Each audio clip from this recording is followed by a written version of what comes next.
الحمدللہ رب العالمین، یہ اللہ تعالیٰ کا خاص فضل ہے کہ اس نے ہمیں دوبارہ اس نورانی محفل میں جمع فرمایا ہے۔ یہ مجلس صرف پڑھنے اور سننے کا نام نہیں، بلکہ یہ ہمارے قلوب کی آبیاری، ہمارے کردار کی تعمیر اور ہماری زندگیوں کی تربیت کا ذریعہ ہے۔ تو یاد رکھیں، علم صرف الفاظ کا ذخیرہ نہیں، بلکہ یہ دلوں میں روشنی، سوچ میں بیداری اور اعمال میں تبدیلی پیدا کرتا ہے۔ اگر یہ علم ہمارے رویوں کو نہ بدلے تو یہ صرف معلومات ہے، لیکن جب یہ دل کو جھنجھوڑے، آنکھوں کو نم کرے اور قدموں کو نیکی کی طرف بڑھائے تو یہی علم نور اور یہی علم حیات بن جاتا ہے۔ ہمارا یہ 40 روزہ تعلیمی و تربیتی سفر جو ہے، اسی مقصد کے تحت ہے کہ ہم قرآن و سنت سے براہ راست رہنمائی لے کر اپنی سوچ کو سنواریں، اپنے اخلاق کو نکھاریں اور اپنے عمل کو کتاب و سنت کے مطابق ڈالیں۔ تو آئیں ہم سب مل کر یہ عہد کریں کہ ہم یہاں صرف سننے والے نہیں بنیں گے، بلکہ سیکھ کر اپنی زندگیوں میں دین کو زندہ کرنے والے بنیں گے۔ تو بڑھتے ہیں آج اپنے لیسن کی جانب۔ کتاب الجامع کی حدیث نمبر 73 ہے، جس میں جو ہے وہ نحوست یعنی انسان کی جو بد اخلاقی ہے اسے قرار دیا گیا ہے۔ وعن عائشہ رضی اللہ عنہا قالت قال رسول اللہ صلی اللہ علیہ وسلم الشوم سوء الخلق اخرجہ احمد وفی اسنادہ ضعف۔ سیدہ عائشہ رضی اللہ تعالی عنہا سے روایت ہے کہ نبی علیہ الصلوۃ والسلام جناب محمد رسول اللہ صلی اللہ علیہ وسلم نے فرمایا کہ اصل نحوست بد خلقی ہے، یعنی اصل نحوست جو ہے وہ بد خلقی ہے۔ تو نبی علیہ الصلوۃ والسلام نے کسی بھی چیز میں شوم نحوست کی نفی فرمائی ہے، یعنی بعض احادیث میں ہے کہ اگر کسی چیز میں نحوست ہو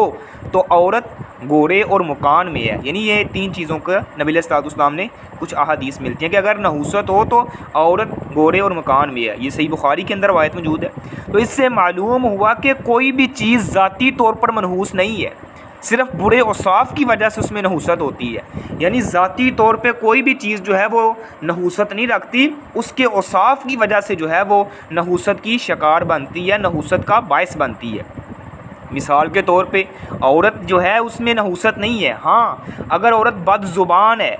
بد کردار ہے اور اپنے جو ہے وہ خاوند کی ناشکری کرنے والی ہے، اپنی زبان کی چرب زبانی کی وجہ سے جو ہے وہ ایسے کام کر جاتی ہے جس کی وجہ سے جو ہے وہ اس میں اگر نحوست پائی جاتی ہے تو وہ ذاتی طور پہ نہیں، اس کے اس اوصاف برے اوصاف کی وجہ سے نحوست پائی جا رہی ہے۔ اگر گورا ہے تو گورے میں ذاتی طور پہ جو ہے وہ نحوست نہیں ہے، ہاں اگر وہ اریل ہے تو پھر وہ جو ہے اس میں نحوست ہے، یعنی وہ اس کے برے اوصاف کی وجہ سے جو ہے اس میں نحوست پائی جا رہی ہے۔ مکان تنگ ہے اور غیر صحت مند ہے تو پھر جو ہے وہ اس میں نحوست ہے۔ تو یہ جو حدیث ہے ہمیں یہی اس میں بتایا گیا کہ اصل نحوست جو ہے وہ برا خلق ہے، یعنی برا خلق ہے، انسان کا جو برا اخلاق ہوتا ہے وہ جو ہے وہ اصل نحوست ہوتی ہے۔ تو بد زبانی، بخل، حسد، بے رحمی وغیرہ ایسے اوصاف ہیں جس شخص میں بھی یہ پائے جائیں گے تو وہ سعادت کی زندگی نہیں گزار سکتا، وہ کبھی بھی خوش قسمت نہیں ہو سکتا، کبھی بھی جو ہے وہ خوشگوار زندگی نہیں گزار سکتا، بلکہ وہ جو ہے مصیبت اور پریشانیوں میں مبتلا رہے گا اپنے برے اوصاف کی وجہ سے۔ تو ان کے یہ جو اخلاق سیئہ کی وجہ سے جو ہے اس کا وجود اپنے لیے اور دوسروں کے لیے بھی بے برکتی کا باعث بن جاتا ہے، یعنی اگر وہ ایسے اعمال کرتا ہے جو برے اوصاف ہیں، برے اخلاق میں جو ہیں جن کا شمار ہوتا ہے، تو پھر وہ اس کے اپنے لیے بھی جو ہیں وہ بے برکتی کا سبب بنتے ہیں اور دوسروں کے لیے بھی بے برکتی کا سبب بنتا ہے۔ تو اگر اس کا اخلاق اچھا ہے تو یہ نحوست جو ہے وہ ختم ہو جاتی ہے، یعنی ذاتی طور پہ انسان میں جو ہے وہ نحوست نہیں ہے، عورت میں نحوست نہیں، ہاں اگر اس کے برے اوصاف ہیں، اسی طرح جو ہے وہ سواری ہے تو اس کے اندر جو ہے وہ برے اوصاف ہیں، اگر وہ سواری جو اریل ہے یعنی وہ صحیح طور پہ انسان کو فائدہ نہیں دیتی، اڑی کر جاتی ہے، اسی طرح گھر تنگ ہے جس میں جو ہے وہ انسان کی صحت بھی صحیح طرح وہ یعنی نہیں صحت مند بھی نہیں رہ سکتا، یعنی آب و ہوا ہی نہیں اس طرح میسر ہوتی، تو یہ جو ہیں چیزیں پھر جو ہے وہ نحوست کا سبب بنتی ہیں۔ تو اس حدیث سے ہمارے لیے کیا تربیتی پہلو نکل رہے ہیں کہ ذاتی طور پہ جو ہے وہ چیزوں میں جو ہے وہ نحوست نہیں ہے، ان کے برے اوصاف کی وجہ سے ہے۔ تو زندگی کی نحوست حالات میں نہیں، ہمارے اخلاق میں ہے۔ تو بد خلقی انسان کے دل کو سیاہ اور تعلقات کو زہر آلود کر دیتی ہے۔ تو مومن کی پہچان جو ہے وہ نرم گفتاری اور خوش اخلاقی ہوتی ہے، یہ چیزیں اپنے آپ میں لے کے آئیں۔ اسی کے ساتھ اس سے آگے والی حدیث ہے جس میں جو ہے بہت لعنت کرنے والے شفاعت اور شہادت سے جو ہے وہ محروم رہیں گے۔ وعن ابی درداء رضی اللہ عنہ قال قال رسول اللہ صلی اللہ علیہ وسلم ان اللعانین لا یکونون شفعاء ولا شہداء یوم القیامہ، اخرجہ مسلم۔ سیدنا ابو درداء رضی اللہ تعالیٰ عنہ سے روایت ہے کہ نبی علیہ الصلوۃ والسلام نے فرمایا، بے شک بہت جو ہے وہ لعنت کرنے والے قیامت کے دن نہ شفاعت کرنے والے ہوں گے نہ شہادت دینے والے ہوں گے۔ اسے امام مسلم نے بھی جو ہے وہ روایت کی ہے، یعنی جو بہت زیادہ لعن طعن کرنے والے ہیں، نہ ہی وہ قیامت کے دن جو ہے وہ شفاعت کرنے والے ہوں گے نہ ہی شہادت دینے والے ہوں گے۔ تو بہت لعنت کرنے والوں کی شفاعت اور شہادت جو ہے وہ قبول نہیں ہوگی، یعنی بہت لعنت کرنا یہ مومن کا وصف نہیں ہے، یعنی یہ ہر وقت جو ہے وہ لعن طعن کرتے رہنا یہ مومن کے شان شیان نہیں ہے، مومن کی جو ہے وہ شان کے لائق ہی نہیں ہے۔ اس پہ جو ہے ہم نے پیچھے جو ہے وہ مکمل ڈیٹیل کے ساتھ ہم نے پڑھا ہے۔ اور دنیا میں بھی دیکھ لیں کہ یعنی شہادت کے لیے شاہد کا پسندیدہ اور عادل ہونا ضروری ہوتا ہے، یعنی آپ نے کسی کو شاہد بنانا ہے، گواہ بنانا ہے، تو اس کے لیے بھی یہ اس کے اندر یہ اوصاف پائے جائیں کہ وہ یعنی عادل ہو، اور اسی کے ساتھ ساتھ عادل بھی ہو اور لوگ بھی اس کو پسند کرتی ہوں۔ اللہ تعالیٰ نے قرآن مجید میں فرمایا نا، وَأَشْهِدُوا ذَوَيْ عَدْلٍ مِّنْكُمْ، اور ایک جگہ پہ فرمایا ممن ترضون من الشہداء، ان گواہوں میں سے جنہیں تم پسند کرتی ہو۔ تو آدمی کن کو پسند کرتا ہے؟ ظاہر ہے کہ یہ بہت لعنت کرنے والا شخص جس کی عادت ہی لعن طعن کی ہو وہ ناپسندیدہ ہوتا ہے، نہ سچا ہے نہ صاحب عدل ہے، بلکہ لوگوں کی نگاہوں میں نہایت ناپسندیدہ، فاسق، ظالم اور غلط بیانی کرنے والا ہوتا ہے۔ تو کیونکہ جو لوگ لعنت کے مستحق نہیں ہیں ان پر لعنت کرتا ہے، تو اس حدیث سے معلوم ہوا کہ ایسے لوگوں کی شہادت صرف دنیا میں رد نہیں کی جاتی بلکہ آخرت میں بھی شہادت یہ نہ شہادت دینے کی جرت کر سکیں گے، نہ انہیں وہ عزت اور وجاہت حاصل ہوگی کہ کسی کی سفارش کر سکیں۔ دنیا کے اندر بھی ان لوگوں کو جو ہے وہ پروموٹ نہیں کیا گیا، یعنی آپ دیکھیں جو بندہ لعن طعن کرنے والا ہے، عادل بھی نہیں ہے، ایسے ہی جو ہے وہ ظلم و ستم کرنے والا ہے، اس کو کون پسند کرتا ہے کہ اس کو اپنا جو ہے وہ گواہ بنائے؟ اسی طرح جیسے دنیا میں اس کو کوئی بھی نہیں پسند کرتا، اللہ سبحانہ و تعالیٰ قیامت کے دن بھی جو ہے اس کو وہ عزت ہی اور وجاہت ہی نہیں عطا کریں گے کہ وہ کسی کی سفارش کر سکے، اور کسی کی اس نے سفارش کیا کرنی ہے وہ سمجھ لیں کہ وہ خود جو ہے وہ گناہوں کی دلدل میں پھنسا ہوا ہوتا ہے۔ جبکہ اللہ تعالیٰ کے بعد ایسے بندے ہیں جو صادق ہیں، عادل ہیں، اہل ایمان ہیں، تو اللہ تعالیٰ ان کو جو ہے وہ سفارش جو ہے ان کی قبول فرمائے گا جب وہ سفارش کریں گے، اور حق کی دوسری شہادتوں کے ساتھ ساتھ اس بات کی شہادت بھی دیں گے کہ انبیاء کرام علیہ السلام نے تبلیغ رسالت کا جو فریضہ ہے وہ ادا کر دی ہے، وہ اس بات کی گواہی بھی دیں گے۔ تو لیکن ان کی اگر یہ گواہی دیں گے بھی تو ان کی گواہی جو ہے وہ قبول نہیں کی جائے گی جو دنیا کے اندر لعن طعن کرنے والے ہیں۔ تو بعض علماء نے ان کی یہ تفسیر فرمائی ہے کہ بہت لعنت کرنا ایسا گناہ ہے کہ اس کا جو مرتکب ہے شہادت یعنی قتل فی سبیل اللہ کی سعادت سے محروم ہو جاتا ہے، یعنی وہ سمجھ لیں کہ کبھی بھی اللہ کے راستے میں وہ شہید نہیں ہوگا، وہ دنیا کے اندر جو ہے وہ اپنی طبعی موت ہی مرے گا، یعنی گناہوں کے اندر گناہوں کی لت پت میں مبتلا ہی ہو کے مرے گا۔ تو یعنی ایک بندہ وہ ہے جو ہر وقت جو ہے دوسرے پر لعن طعن کرتا رہتا ہے، تو اس چیز سے منع کیا گیا ہے، کیونکہ مومن کی یہ شان نہیں ہے کہ وہ دوسروں پر جو ہے وہ ہر وقت لعن طعن کرتا رہے، بلکہ اپنے آپ کا محاسبہ کرنا چاہیے انسان کو، نہ ہی جو ہے وہ دنیا میں اللہ سبحانہ و تعالیٰ اس کو عزت سے نوازتی ہیں اور قیامت کے دن بھی اس کو اللہ سبحانہ و تعالیٰ جو ہے وہ کوئی بھی عزت سے نہیں نوازیں گے، نہ یہ کسی کے حق میں جو ہے وہ سفارش کر سکے گا اور نہ ہی جو ہے وہ اس کی سفارش قبول کی جائے گی۔ تو اس میں تربیتی پہلو کیا نکلے ہے کہ زبان برکت یا ہلاکت کا ذریعہ بن سکتی ہے، تو جو زبان سے بد دعا اور لعنت کو عام کرے وہ خود رحمت الہی سے دور ہو جاتا ہے۔ تو لہٰذا مومن کی زبان تو ہمیشہ دعا، خیر خواہی اور ذکر الہی سے جو ہے وہ تر رہنی چاہیے۔ تو اس چیز کو اپنے آپ کو یعنی اس چیز کا پابند بنائیں۔ تو بڑھتے ہیں اس سے آگے والی حدیث کی جانب۔ آج ہم نے انشاءاللہ 6 حدیث پڑھنی ہے، 2 ہم نے پڑھ لی ہیں تاکہ ہم نے اس باب کو ختم کرنا ہے، پھر انشاءاللہ منڈے کو ہمارا ٹیسٹ بھی ہے۔ تیسری حدیث ہے کہ گناہ کا عار دلانا۔ وعن معاذ بن جبل رضی اللہ عنہ قال قال رسول اللہ صلی اللہ علیہ وسلم من ایر اخاہ بذنب لم یمت حتی یعملہ، اخرجہ الترمذی وحسنہ وسندہ منقطع۔ سیدنا معاذ بن جبل رضی اللہ تعالیٰ عنہ سے روایت ہے کہ نبی علیہ الصلوۃ والسلام نے فرمایا، جو شخص اپنے بھائی کو کسی گناہ کا آر دلائے، یعنی کسی گناہ کی آر دلائے، وہ فوت نہیں ہوگا یہاں تک کہ وہ گناہ کر لے۔ اسے امام ترمذی نے روایت کی اور اسے حسن کہا ہے، لیکن اس کی سند جو ہے وہ منقطع ہے۔ شیخ البانی نے اس حدیث پر موضوع ہونے کا حکم لگایا ہے، یعنی موضوع ایسی حدیث کو کہتے ہیں جو من گھڑت ہو، جو گھڑ کے جو ہے نا نبی علیہ الصلوۃ والسلام کی طرف منسوب کر دی جائے، تو یہ موضوع حدیث بیان کرنے سے اجتناب لازم ہے۔ تو اس میں شبہ نہیں ہے کہ کسی مسلمان کو اس کے گناہ کے ساتھ آر دلانا جو ہے وہ منع ہے، یعنی کسی بھی شخص کو آپ گناہ کی آر دلاتے ہیں تو یہ واقعی طور پہ اگر دیکھا جائے تو اس چیز سے منع کیا گیا، کسی کو گناہ کی طرف ابھارنا، گناہ کی طرف مائل کرنا، خصوصاً جب وہ تائب ہو چکا ہو۔ مگر یہ بات کہ جو شخص آر دلائے گا وہ مرنے سے پہلے اس گناہ کا ارتکاب ضروری کرے گا، تو یہ سند کے لحاظ سے بالکل ہی یعنی پایا اعتبار سے گری ہوئی ہے، بلکہ نبی علیہ الصلوۃ والسلام کے ذمے گھر کر لگائی گئی ہے اور واقعہ کے بھی خلاف ہے۔ تو اس سے جو ہے آپ کو یہ بات واضح طور پہ سمجھ آ رہی ہوگی، تو اس لیے ایسی روایت بیان نہیں کرنی چاہیے، ہاں ان کی حقیقت واضح کرنے کے لیے بیان کریں تو یہ بات الگ ہے۔ جیسے حافظ ابن حجر رحمہ اللہ نے جو ہے وہ اس کے حدیث کی جو ہے وہ حقیقت بیان کر دی ہے، تاکہ جو ہے پتہ چل جائے، ساتھ انہوں نے اس کو مینشن کر دیا کہ یہ حدیث جو ہے وہ من گھڑت ہے، منقطع ہے، تو اس چیز سے جو ہے وہ بچنا چاہیے۔ دیکھا جائے تو اس میں تربیتی پہلو یہ ہے کہ کسی کو گناہ کا چرچا کرنا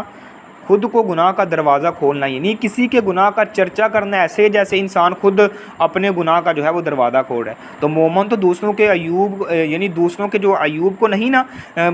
چھپاتا، تو وہ سمجھ لیں کہ دوسروں کے عیوب نہیں چھپاتا، اللہ سبحانہ و تعالیٰ اس کے جو عیب ہیں وہ لوگوں پر ظاہر کر دیتا ہے۔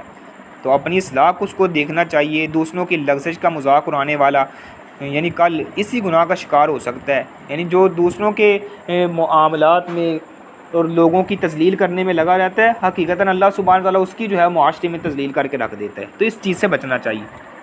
اسی کے ساتھ ساتھ اس سے آگے والی حدیث ہے جس میں جو ہے لوگوں کو ہنسانے کے لیے جھوٹ بولنا، اس کی ہلاکت کس قدر جو ہے وہ زیادہ ہے، اس حوالے سے بیان ہو رہا ہے۔ وعن بہز بن حکیم عن ابیہ عن جدہ رضی اللہ عنہم قال قال رسول اللہ صلی اللہ علیہ وسلم ویل للذی یحدث فیکذب لیضحک بہ القوم ویل لہ ثم ویل لہ، اخرجہ الثلاثہ واسنادہ قوی۔ بہز بن حکیم اپنے باپ سے، وہ اس بہز کے دادا سے روایت کرتے ہیں کہ نبی علیہ الصلوۃ والسلام نے فرمایا ویل ہے، ویل کا مطلب ہے ہلاکت ہے اس شخص کے لیے جو بات کرتا ہے تو جھوٹ بولتا ہے تاکہ اس کے ساتھ لوگوں کو ہنسائے، ویل ہے اس کے لیے، پھر ویل ہے اس کے لیے، یعنی ہلاکت ہے، ہلاکت ہے اس کے لیے۔ تو ہنسانے کے لیے جھوٹ بولنا بھی باعث ہلاکت ہے۔ تو جھوٹ بولنے کے متعلق بہت سی احادیث آئی ہیں، یعنی اس کتاب میں ہم نے جو ہے وہ پیچھے پڑھ کے آ چکے ہیں کہ جو جھوٹ بولتا ہے اس کی کس قدر جو ہے وہ یعنی سزا ہے اور کس قدر گناہ ہے۔ یعنی تو اس حدیث میں بھی یہ بیان کیا جائے کہ جھوٹ کی ایک خاص صورت کو حرام قرار دیا گیا، یعنی جو معمولی سمجھا جاتا ہے، یعنی لوگوں کو ہنسانے کے لیے جھوٹ بولنا، فرمایا ایسا کرنے والے کے لیے بار بار ہلاکت ہے۔ تو ہنسانے کے لیے جھوٹ سننا بھی منع ہے، جیسے جھوٹ بولنا ہنسانے کے لیے جو ہے وہ منع ہے، ایسے ہی جو ہے ہنسانے کے لیے جھوٹ سننا بھی جو ہے وہ منع ہے۔ جب لوگوں کو ہنسانے کے لیے جھوٹی باتیں کرنا باعث ہلاکت ہے تو اس گناہ پر خاموش رہنا بلکہ سن کر لطف اٹھانا بھی اس گناہ میں شریک ہونا ہے۔ تو اس لیے ہر مسلمان پر لازم ہے کہ جب کسی شخص سے اس قسم کی بات سنے تو اسے منع کر دے، اگر وہ باز نہ آئے اور یہ اسے بزور بازو بھی نہ روک سکتا ہو تو اس کی مجلس سے اٹھ جائے، ان کے ساتھ بیٹھے ہی نہ، ان کی مجلس میں کیوں شریک ہوتا ہے جہاں پہ جو ہے اس کو گناہ کرنے کے مواقع مل رہے ہیں، یعنی جہاں پہ وہ نہ لوگوں کو روک سکتا ہے تو نہ ہی جو ہے وہ منع کر سکتا ہے، اور پھر بھی ان کی مجلس میں جا کے بیٹھا ہے تو پھر اس مجلس سے اٹھ کے چلا جائے، اس مجلس میں نہ بیٹھے، کیونکہ اللہ تعالیٰ جو ہے وہ قرآن مجید کے اندر فرماتے ہیں فَلَا تَقْعُدْ بَعْدَ الذِّكْرِ مَعَ الْقَوْمِ الظَّالِمِينَ، یاد آنے کے بعد ایسے ظالم لوگوں کے ساتھ مت بیٹھے۔ تو وہ صورتیں جن میں جھوٹ بولنا جو تھوڑا جائز ہے، یعنی وہ کچھ ایسی ہیں، یعنی اگر دیکھا جائے تو صحیح مسلم کے اندر ایک حدیث ملتی ہے، سیدہ ام کلثوم بنت عقبہ بن ابی معیط رضی اللہ تعالی عنہ فرماتی ہیں کہ میں نے نبی علیہ الصلوۃ والسلام سے سنا وہ شخص جھوٹا نہیں ہے جو لوگوں کے درمیان صلح کروائے اور اچھی بات کہے اور اچھی بات پہنچائے۔ یعنی آپ کو بات سمجھ آ رہی ہوگی کہ یعنی کسی کی صلح کروانے کے لیے اگر کوئی چھوٹا موٹا انسان جھوٹ بولتا ہے تو اس کی گنجائش جو ہے وہ نکلتی ہے، اور فرماتی ہیں کہ لوگ جو جو کچھ جھوٹ کہتے ہیں میں نے نبی علیہ الصلوۃ والسلام سے نہیں سنا کہ اس میں سے کسی چیز کی رخصت دیتے ہوں سوائے 3 چیزوں کے، یعنی لڑائی میں، جنگ کے دوران، اسی طرح لوگوں کے درمیان صلح کروانے میں، اور خاوند کی بیوی کے ساتھ بات چیت اور بیوی کی خاوند کے ساتھ بات چیت کرنے میں۔ یعنی یہ 3 چیزیں اس کی تھوڑی سی یعنی سمجھ لیں کہ توجیہ نکل رہی ہے۔ یعنی جنگ کے دوران انسان جو ہے وہ دشمن کو سمجھتا ہے، اس کو زیر کرنے کے لیے، کیونکہ جو دشمن ہوتا ہے وہ اللہ اور اس کے رسول کے اگر مقابلے میں آتا ہے تو پھر جو ہے وہ اس کو اس طرح کا کوئی جنگی چال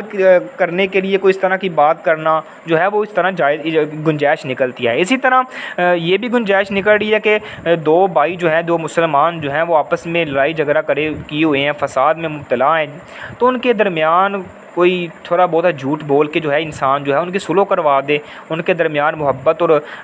ہمدردی کا رشتہ جو ہے وہ دوبارہ جو ہے وہ برقرار کروا دے، تو اس کی بھی گنجائش نکلتی ہے۔ اسی طرح خاوند اور بیوی کے درمیان اور بیوی اور خاوند کے درمیان، یعنی میاں بیوی کے درمیان کوئی چپکلش وغیرہ ہو جاتی ہے تو ان کی جو ہے آپس میں کوئی چھوٹا موٹا انسان جو ہے وہ جھوٹ اس طرح بولے، بھئی وہ تو آپ کی بڑی تعریف کر رہا ہے، اب ان کی علیحدگی ہو گئی ہے تو ان کے درمیان جو ہے وہ محبت اور اخوت کا رشتہ قائم کرنے کے لیے کوئی جھوٹ بولتا ہے تو اس کی بھی گنجائش نکل رہی ہے۔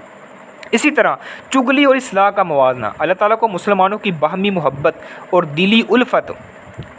کس قدر عزیز ہے، اس کا اندازہ آپ اس بات سے لگا سکتے ہیں کہ اس نے جو ہے وہ سچ کو جو ہے وہ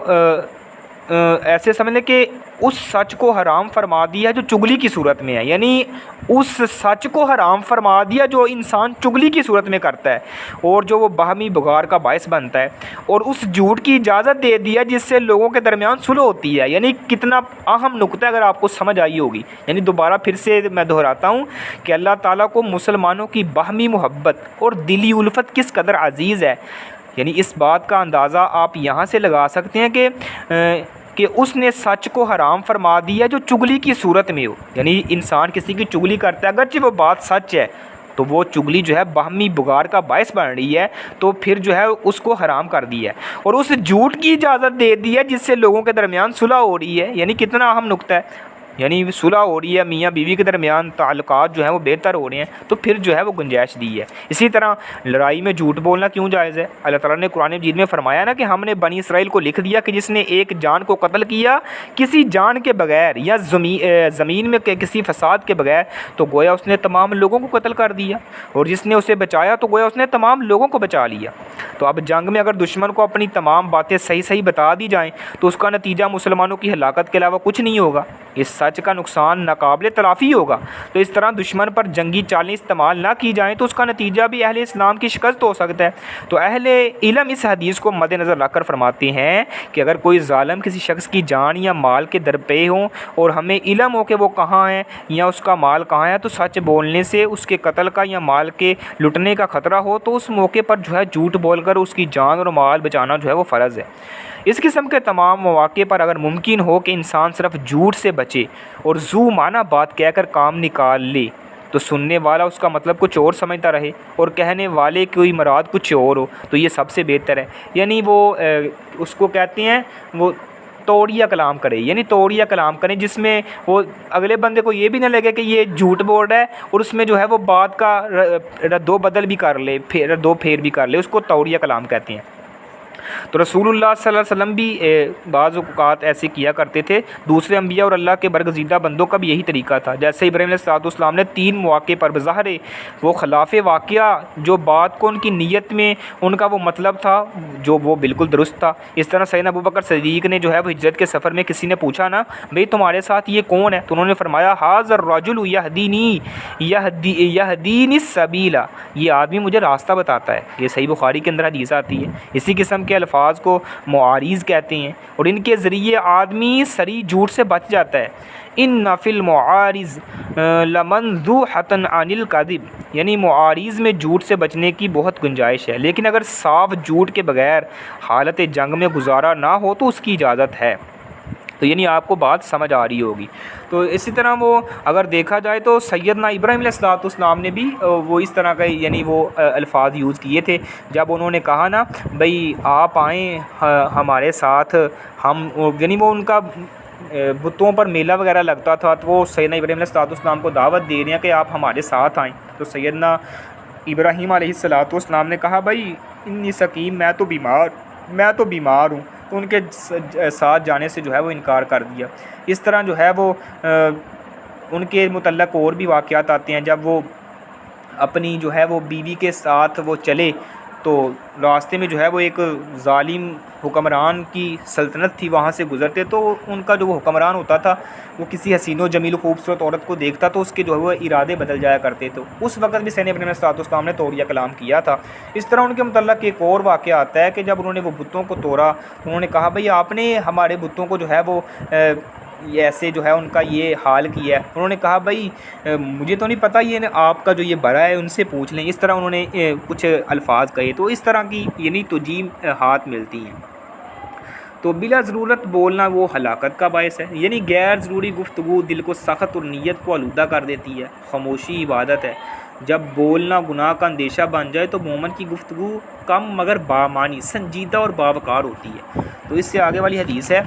جس میں جو ہے وہ غیبت کا کفارے کے متعلق ڈسکس کی گئی ہے. وعن انس رضی اللہ عنہ عن النبی صلی اللہ علیہ وسلم قال کفارۃ من اغتابتہ ان تستغفر له رواہ الحارث بن ابی اسامہ باسناد ضعیف. سیدنا انس رضی اللہ تعالیٰ عنہ سے روایت ہے کہ نبی علیہ السلام سے روایت کرتے ہیں کہ آپ نے فرمایا جس شخص کی تم نے غیبت کی ہو اس کا کفارہ یہ ہے کہ اس کے لیے بخشش کی دعا کیا کرو. اس کی جو ہے سند بھی ضعیف ہے. تو کیا استغفار غیبت کا کفارہ ہو سکتا ہے؟ اس حدیث سے معلوم ہوا کہ اگر آدمی کسی کی غیبت کر بیٹھے تو اس کا کفارہ یہ ہے کہ اس کے لیے استغفار کرے. اس سے معافی مانگنے کی ضرورت نہیں ہے کیونکہ بعض اوقات معافی مانگنے سے اس کا غصہ جو ہے وہ برک اٹھے گا. تو مگر یہ حدیث ضعیف ہے. ہاں اس کے برعکس جو ہے وہ صحیح بخاری کے اندر ایک حدیث آتی ہے. نبی علیہ السلام نے ارشاد فرمایا جو اس حدیث کی تھوڑی سی جو وضاحت کرتی ہے. وہ کیا ہے حدیث؟ من قانت عندہ مظلمۃ لأخیہ من ارضہ او شیء فلیتحللہ منہ اليوم قبل ان لا یکون لہ دینار ولا درہم ان کان لہ عمل صالح اخذ منہ بقدر مظلمتہ وان لم یکن لہ حسنات اخذ من سیئات صاحبہ فحمل علیہ. صحیح البخاری. یعنی جس شخص نے اپنے بھائی پر کوئی ظلم یعنی کیا ہے، جس شخص سے اپنے بھائی پر کوئی ظلم ہوا ہے تو اس کی عزت کے متعلق یا کسی بھی چیز کے متعلق تو وہ اس دن سے پہلے اس سے معاف کروا لے جب اس کے پاس نہ دینار ہوگا نہ درہم ہوگے. اگر اس کا کوئی نیک عمل ہوا تو اس میں سے اس کے ظلم کے بقدر لے لیا جائے گا. اگر اس کی نیکیاں نہ ہوئیں تو اس کے ساتھی کی برائیاں لے کر جو ہے وہ اس پر جو ہے وہ لاد دی جائیں گی. تو یعنی آپ کو یعنی اس حدیث میں کیا بیان ہو رہا ہے کہ اگر کسی نے کسی شخص کی غیبت کی ہے تو دنیا کے اندر رہ کے اس سے جو ہے وہ معافی مانگ لے، اس سے معاف کروا لے، ورنہ کل قیامت دن کیا ہوگا؟ آپ علیہ السلام فرماتے ہیں اس دن نہ تو انسان کے پاس درم و دینار ہوں گے، اس دن کیا ہوگا؟ انسان کو نیکیاں لے کے انسان کو جو ہے وہ واپس کی جائیں گی. ہاں اگر اس شخص کے پاس نیکیاں نہیں ہوں گی تو دوسرے ساتھی کی یعنی جو گناہ ہیں وہ لے کر اس کے زمرے میں ڈال دیے جائیں گے. تو اس لیے دنیا کے اندر اگر آپ نے کسی کی غیبت کی ہے تو اس سے دنیا کے اندر رہتے ہوئے جو ہے وہ معافی کروا لیں، اس سے جو ہے وہ معافی مانگ لیں. تو غیبت بھی اپنے بھائی پر ظلم ہے، اس لیے اگر ہو سکے تو اس سے معافی ضرور مانگ لے. اگر یہ بھی استطاعت میں نہ ہو تو اللہ سے تو توبہ کر سکتا ہے نا، اپنے عمل پر نادم ہو اور جن لوگوں کے پاس اس بھائی کی غیبت اس نے کی تھی انہی کے پاس اپنی مجلسوں میں اس کی تعریف کرے تاکہ اس کے جو ہے حق میں جو ہے وہ جو کوتاہی ہوئی ہے اس کی کچھ تلافی ہو سکے. تو اس لیے استغفار کو جو ہے وہ انسان کو لازم کرنا چاہیے کیونکہ یہ جو استغفار ہے اس سے جو ہے وہ دل کا کینہ جو ہے وہ دل کے اندر جو اس کے خلاف دشمنی ہوتی ہے، عداوت ہوتی ہے تو وہ ختم ہوتی ہے. تو یعنی اگر کسی کی غیبت ہو جائے تو زبان سے اس کے لیے دعا کرنا دل کے تزکیے کا راستہ ہے. تو یہ عمل نہ صرف تعلقات کو جوڑتا ہے بلکہ انسان کو عجز اور انکساری سکھاتا ہے. اس سے آگے والی حدیث ہے لاسٹ یعنی 6 نمبر. اللہ تعالیٰ کو سب سے ناپسندیدہ شخص کون ہے؟ یعنی جو ہٹ دھڑم ہے، جگرالو ہے. وعن عائشہ رضی اللہ عنہ قالت قال رسول اللہ صلی اللہ علیہ وسلم ابغض الرجال الی اللہ الد الخصم اخرجہ المسلم، سیدہ عائشہ فرماتی ہیں کہ نبی صلی اللہ علیہ وسلم نے فرمایا اللہ تعالیٰ کو سب سے زیادہ ناپسند آدمی وہ ہے جو ہٹ درم ہے، سخت جگرالو ہے۔ تو اس حدیث کے متعلق ہم نے پیچھے اس کی وضاحت فرمائی ہے کہ وہ شخص جو ہے وہ اللہ سبحانہ و تعالیٰ کے نزدیک سب سے ناپسند ہے جو ہٹ ڈرم ہے، جگرالو ہے، یعنی بات بات پہ جھگڑا کرتا ہے، بات بات پہ جو ہے وہ جھگڑا کر کے وہ اپنی بات پر ڈٹ جاتا ہے، تو ایسے شخص کو اللہ سبحانہ وتعالیٰ پسند نہیں کرتے۔ تو جگرالو طبیعت ایمان کی علامت نہیں ہے بلکہ دل کے زہر کی نشانی ہے۔ تو جو ہر بات میں مناظرانہ بن جائے اور وہ خود رحمت سے محروم ہو جاتا ہے، تو مومن جھگڑا نہیں کرتا بلکہ جھگڑتا نہیں ہے، بات کو سمجھانے والا ہوتا ہے، اصلاح کرنے والا ہوتا ہے۔ تو ان تمام احادیث کا جو نچوڑ ہے وہ یہ ہے کہ اسلام نے انسان کی زبان، مزاج اور اخلاق کو نجات اور ہلاکت کا پیمانہ قرار دیا ہے۔ تو زبان اگر خیر کی عادی ہو جائے تو وہ جنت کا ذریعہ بن جاتی ہے، اور اگر شر کی عادی ہو جائے تو وہ انسان کو جہنم کے دھانے تک لے جاتی ہے۔ تو یہ احادیث ہمیں یہ درس دیتی ہیں کہ بد خلقی، لعنت کرنا، لعن طعن کرنا، جھوٹ اور غیبت، یہ سب روح کی بیماریاں ہیں، تو جو انسان کے باطن کو زنگ آلود کر دیتی ہے۔ سچا مومن وہ ہے جو زبان سے خیر بولے، دل سے خیر سوچے، یعنی سمجھیں جو زبان، سچا مومن کون ہے؟ جو زبان سے خیر بولے، دل سے خیر سوچے اور عمل سے خیر پھیلائے، دوسروں کو عیبوں پر پردہ ڈالنا، ان کے لیے دعا کرنا اور دل میں نرمی اور شفقت کو جو ہے وہ پیدا کرنا، یہی ایمان کا حسن ہے اور انسانیت کا جو ہے وہ جوہر ہے۔ تو آخرکار اصل نحوست گار وقت یا لوگوں میں نہیں ہے بلکہ بد زبانی، بد خلق اور جگرالو انسان کے اندر ہوتی ہے۔ اصل برکت کسی کی مالداری میں نہیں بلکہ نرمی، حسن خلق اور صدق زبان میں ہوتی ہے۔ تو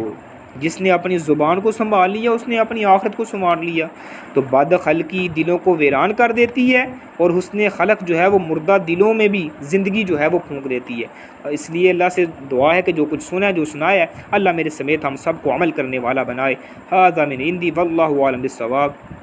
اگر کسی سسٹر کا کوئی سوال ہے تو وہ پوچھ سکتی ہیں۔